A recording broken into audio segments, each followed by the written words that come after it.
Welcome students. तो हमने previous lecture में बात कर रहे थे चतुर्विम संवेगी के बारे में, और चतुर्विम संवेग का वर्ग है वो निश्चर हमने यहाँ तक सिद्ध कर दिया था। ठीक है, इसके आगे इसमें जो चतुर्विम संवेग है उसके फोर्थ कंपोनेंट में थोड़ा सा हम करेक्शन करेंगे, संशोधन करके इसको एनर्जी के रूप में लिखना चाहेंगे। देखो किस तरह से, तो हेडिंग डाल देना चतुर्विम संवेग का। वैसे चतुर्विम संवेग के कंपोनेंट निकाल दिए थे, लेकिन मेनली हम बात कर रहे हैं फोर्थ कंपोनेंट की। तो हेडिंग डालना चतुर्विम संवेग का चतुर्थ घटक।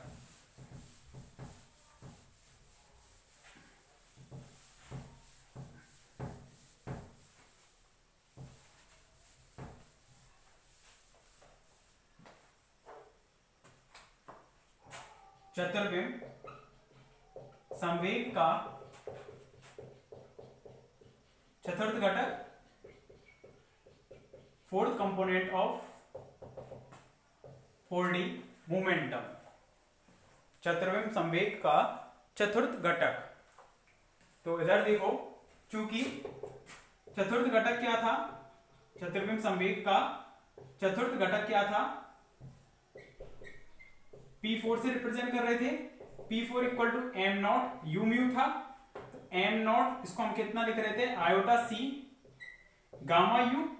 तो एम नॉट गामा यू कितना हो गया था, एम आई सी, ये हो गया था P4। इसमें हम क्या करते हैं, ऊपर नीचे हमने इसमें मल्टीप्लाई कर दिया C का, तो एम आई सी स्क्वायर अपॉन सी। इस तरह से लिख सकते हैं m इंटू सी स्क्वायर। द्रव्यमान ऊर्जा समीकरण से, चूंकि E इक्वल टू कितना होता है, एम सी स्क्वायर। कोई भी पार्टिकल यदि आपेक्ष की गति कर रहा है तो उस स्थिति में उसकी टोटल एनर्जी को हम किस तरह से लिखते हैं, एम सी स्क्वायर। और एम सी स्क्वायर को हम और कैसे लिख सकते हैं, विराम द्रव्यमान ऊर्जा प्लस काइनेटिक एनर्जी। बताया था पहले नोट करवा के, उस तरह से। तो m इंटू सी स्क्वायर है, तो P4 इक्वल टू कितना हो जाएगा, m इंटू सी स्क्वायर। इसको तो E लिख दिया अपॉन C, तो P4 कंपोनेंट जो आ गया हमारा आयोटा E बाई सी आ गया। इसको डाल दिया हमने इक्वेशन नंबर 1। ठीक है, अतः हम बात करें चतुर्विम संवेग पर। चतुर्विम संवेग पर, तो चतुर्विम संवेग P म्यू इक्वल टू कितना था, P1 P2 P3 P4।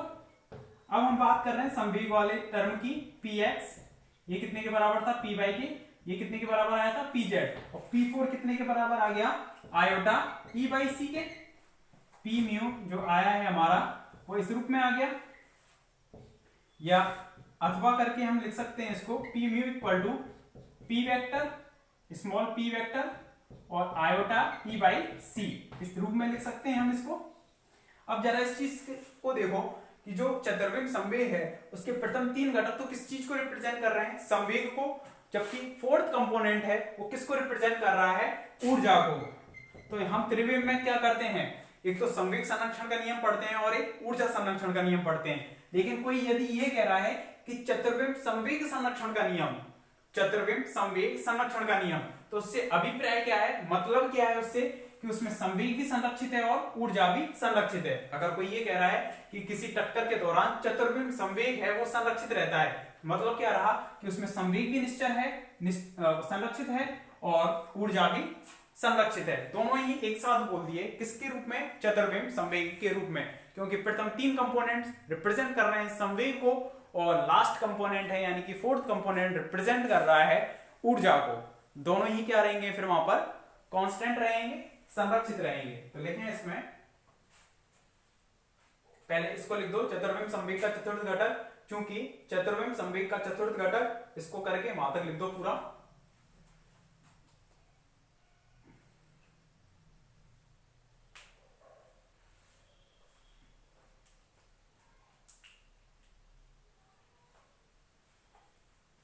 पूरा लिख दो वहां तक।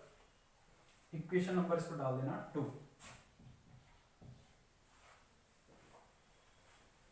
ब्रैकेट में लिख देना यहाँ कण की कुल ऊर्जा।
इसके बाद लिखना चतुर्विम संवेग के अतः चतुर्विम संवेग के प्रथम तीन घटक अतः चतुर्विम संवेग के प्रथम तीन घटक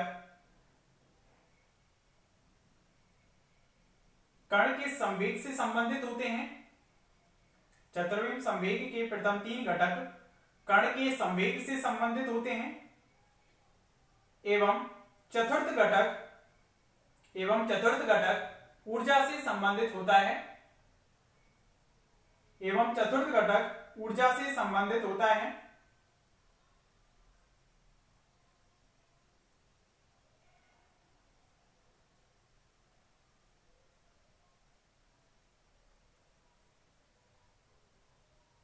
अतः हम कह सकते हैं कि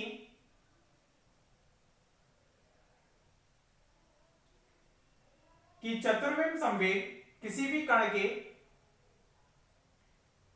अतः हम कह सकते हैं कि चतुर्विम संवेग किसी भी कण के संवेग तथा ऊर्जा का संयुक्त रूप है।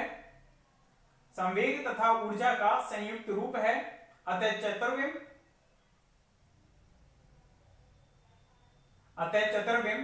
संवेग का वर्ग आगे देखो फिर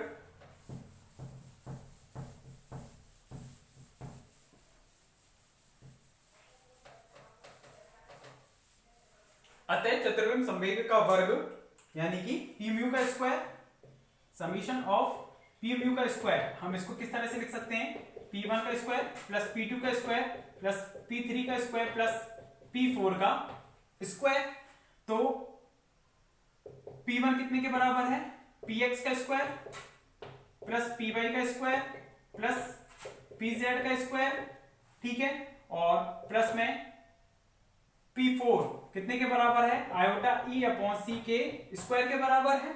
इस तरह से चल रहा है। समीशन ऑफ P म्यू का स्क्वायर है वो कितने के बराबर है P1 का स्क्वायर प्लस P2 का स्क्वायर प्लस P3 का स्क्वायर प्लस P4 के स्क्वायर। इसको इस रूप में लिख दिया। अब यहाँ पर Px का स्क्वायर प्लस Py का स्क्वायर प्लस Pz का स्क्वायर इसको हम लिख सकते हैं P स्क्वायर संवेग Pxi के प्लस Pyj के प्लस Pz के तो इसको हमने लिख दिया स्मॉल p का स्क्वायर माइनस के ई स्क्वायर अपॉन सी स्क्वायर, क्योंकि आयोटा स्क्वायर कितना हो जाएगा आयोटा स्क्वायर माइनस में हो जाएगा तो p स्क्वायर और समीशन ऑफ p म्यू का स्क्वायर चल रहा है। तो समीशन ऑफ p म्यू का स्क्वायर कितने के बराबर था वहां पर हमने निकाला था तो माइनस के कितने के बराबर आ रहा था ये माइनस के m not square c square के बराबर। p म्यू का स्क्वायर निकाला था ना तो माइनस के m not square c square के बराबर ये आ रहा था। अब यहां पर हम c स्क्वायर का सभी में मल्टीप्लाई कर देते हैं तो माइनस के m नॉट का स्क्वायर c की power 4 p square c square और माइनस के कितना हो जाएगा c स्क्वायर हो जाएगा। तो यहां से हम e स्क्वायर इक्वल टू निकालते हैं तो e स्क्वायर इक्वल टू कितना आ जाएगा p square c square plus m not square c4 c की पावर 4 इस तरह से हो जाएगा। इक्वेशन कुछ चल रही है हाँ थर्ड आएगी इस पर तो ये हो जाएगा। इसको बोलते हैं एनर्जी और ई संवेग दोनों में संबंध है। ये कहलाती है आइंस्टाइन की ऊर्जा संवेग समीकरण। शायद आपने पहले नहीं पढ़ी होगी ये आइंस्टाइन की ऊर्जा संवेग समीकरण कहलाती है। ये आपेक्षिक गतियों के लिए मेनली यूज की जाती है ये रिलेटिविस्टिक मोशंस के लिए। समीकरण 3 तक लिखो।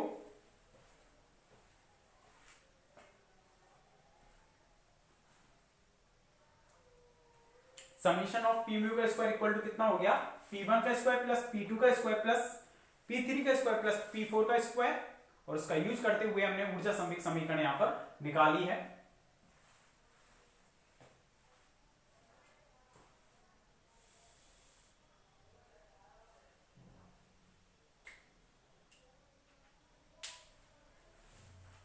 लिखना समीकरण 3 के बाद उपरोक्त समीकरण आपेक्षिकीय गतियों के लिए उपरोक्त समीकरण आपेक्षिकीय गतियों के लिए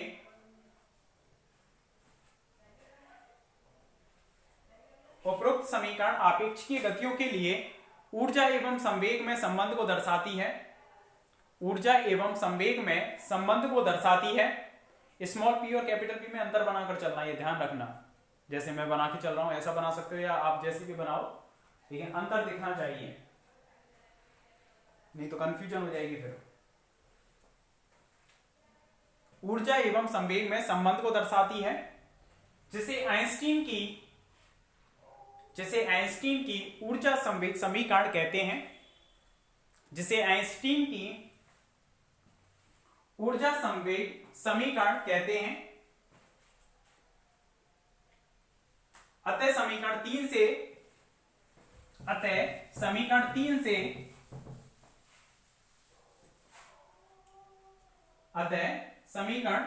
से ऐसे लिख सकते हैं इसको, ई स्क्वायर माइनस के p square c square equal to m naught square c 4, ये लिख सकते हैं इसको, उधर पक्षांतरित करके लिख दिया। अब इस चीज को देखो, इसके लिए हमें 3 केस करने हैं। केस फर्स्ट, पूरा फोकस इधर करो, केस सेकंड और केस थर्ड, ठीक है। एक बार कि ई स्क्वायर माइनस के पी स्क्वायर सी स्क्वायर ये ग्रेटर देन 0 हो, एक बार e square minus p square c square equal to 0 हो, और एक में है ई स्क्वायर माइनस के p square c square less than 0 हो। 3 केस हैं, तीनों को ध्यान से समझना। यदि ये वाला केस है कि यदि ई square minus p square c square इस क्वांटिटी की वैल्यू ग्रेटर देन 0 आ रही है, मतलब ये ग्रेटर देन 0 है तो ये भी ग्रेटर देन 0 आ रहा होगा, तो ये ग्रेटर देन 0 यानी कि धनात्मक कब आएगा, जब एम नॉट कैसा हो, वास्तविक हो। वास्तविक और काल्पनिक जो पढ़ते हो कैसा हो, वास्तविक हो, वास्तविक संख्या यानी कि आयोटा से ये चीज ऋणात्मक कब हो सकती है, जैसे कि एम नॉट का मान कितना हो, आयोटा एम हो, आयोटा एम का स्क्वायर करोगे तभी ऋणात्मक हो पाएगा वो। तो मतलब जो द्रव्यमान है वो कैसा होना चाहिए, वास्तविक। और सभी हम आसपास जितने भी पार्टिकल्स देखते हैं, खुद को देखते हैं, किसी को भी हम देखते हैं आसपास जो भी हैं, उन सभी का द्रव्यमान कैसा है, वास्तविक है, रियल है। और वो सभी प्रकाश के वेग से कम वेग से गति करते हैं, प्रकाश की जो वेग है यानी उससे कम वेग से ही गति करते हैं। जो भी हम आसपास पार्टिकल देखते हैं उन सभी का द्रव्यमान कितने के बराबर है, धनात्मक है, मतलब वास्तविक द्रव्यमान के बराबर है, ठीक है। और यदि ई square minus p square c square 0 है तो 0 का मतलब ये भी 0 रहेगा। और ये 0 कब होगा, जब उसका एम नॉट क्या हो, 0, क्योंकि सी तो 0 हो ही नहीं सकता, लाइट की वेलोसिटी है, तो एम नॉट क्या हो, 0 हो। इस वाली केस के लिए एम नॉट इक्वल टू 0 हो। तो किसका विराम द्रव्यमान 0 होता है, फोटोन का। फोटोन का विराम द्रव्यमान कितना होता है, एम नॉट इक्वल टू 0, इसलिए उसका जो वेग है वो कितने के बराबर होता है, c के बराबर। उसका जो वेग है वो लाइट की वेलोसिटी के बराबर वो क्या कर सकता है, मूव कर सकता है। और इस वाले केस के लिए बताओ कि यदि ई square minus p square c square less than 0 है, तो ये लेस देन होने के लिए इसका मान भी क्या होना चाहिए, लेस देन। तो ये लेस देन कब आएगा, जब एम नॉट कैसा हो, काल्पनिक। काल्पनिक जैसे कि मैंने यहां पर बताया आयोटा के फॉर्म में होगा। तो ऐसे पार्टिकल जो होंगे जिनका द्रव्यमान काल्पनिक होगा वो प्रकाश के वेग से अधिक वेग से क्या करेंगे, प्रकाश के वेग से भी अधिक वेग से गति करेंगे। जैसे कि मैंने एक एग्जांपल आपको बताया था पहले टैक्योन, कि एक ऐसा सैद्धांतिक कण है, ईसीजी सुदर्शन ने इसके बारे में बताया था, जो कि भारतीय साइंटिस्ट हैं, टैक्योन के बारे में, कि ये जो कण है इसका जो वेग है वो किससे ज्यादा है, लाइट की वेलोसिटी से। लेकिन सैद्धांतिक है, अभी तक खोजा नहीं गया है इसको, टैक्योन को, ठीक है। तो इसका जो द्रव्यमान अगर खोजा जाएगा तो वो कहा जा रहा है कि उसका द्रव्यमान कैसा होगा, इमेजिनरी होगा, यानी कि काल्पनिक होगा। कैसा होगा, काल्पनिक होगा। तो लिखें इसमें, अतः समीकरण 3 से वो लिख दिया था आपने, उसके बाद केस फर्स्ट डालो। केस फर्स्ट, यदि ई square minus p square c square greater than 0 है, यदि ई square minus p square c square greater than 0 है, तब इस अवस्था में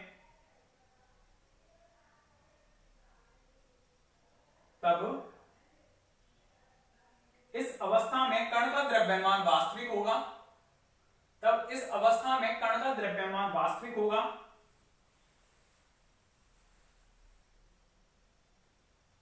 तथा ये कण, और जिनका द्रव्यमान वास्तविक होगा वो प्रकाश के वेग से कम वेग से गति कर सकते हैं, ये ध्यान रखना।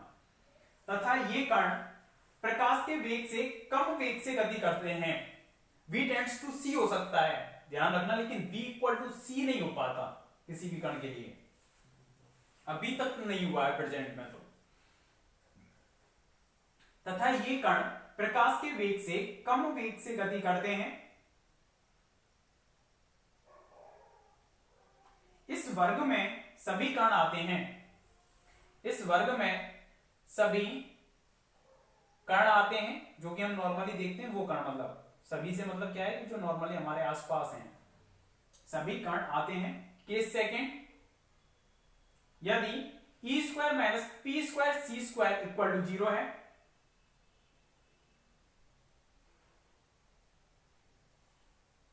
तब इस अवस्था में विराम द्रव्यमान m0 का मान 0 होगा।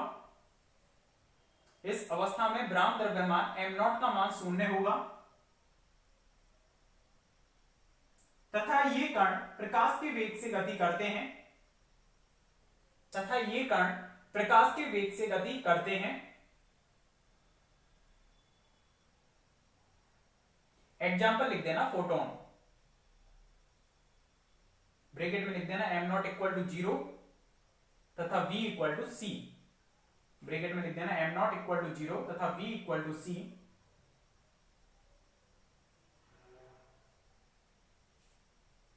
केस थर्ड लिखें, यदि e square minus p square c square less than 0, e square minus p square c square less than 0, तब इस अवस्था में कणों का विराम द्रव्यमान, यदि e square minus p square c square less than 0 है, तब इस अवस्था में कणों का विराम द्रव्यमान काल्पनिक होगा, यानी m0 की वैल्यू कैसी होगी, काल्पनिक होगी, तभी नेगेटिव हो सकता है ये।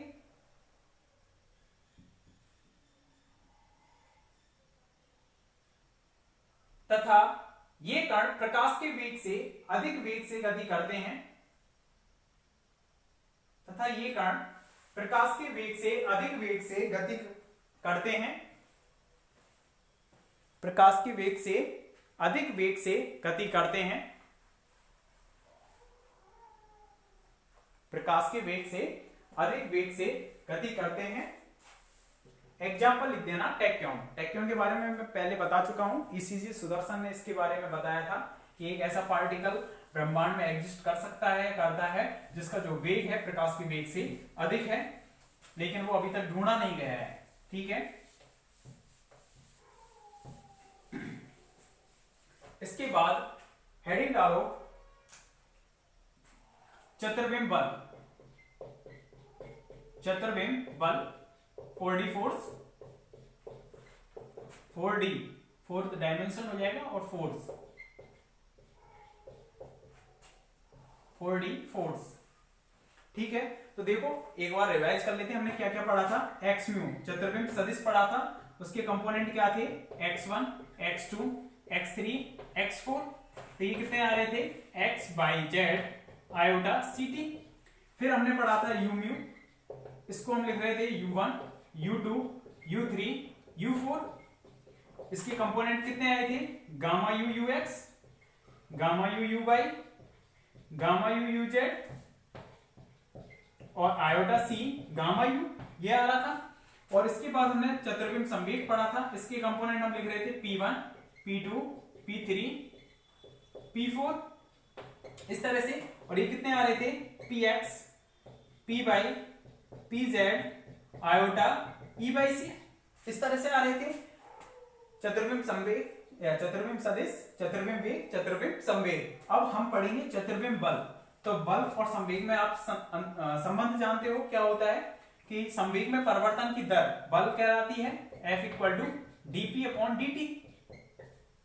ये तो होता है संवेग में परिवर्तन की दर बल के बराबर होती है न्यूटन के द्वितीय नियम से। तो F म्यू इक्वल टू यहां पर कितना हो जाएगा, d p म्यू, चतुर्विम के लिए ये चतुर्विम, ये चतुर्विम, और समय भी चतुर्विम का कौन सा, डी टॉप, उचित समय अंतराल आ जाएगा। तो इसका हमें यूज करते हुए F mu equal to dp mu upon d tau, इसका यूज करते हुए हमें किसको पढ़ना होगा, चतुर्विम बल को। तो हेडिंग डालकर छोड़ देना आप चतुर्विम बल 4D फोर्स, और इसको हम पूरा पढ़ेंगे नेक्स्ट लेक्चर में। Okay, thank you.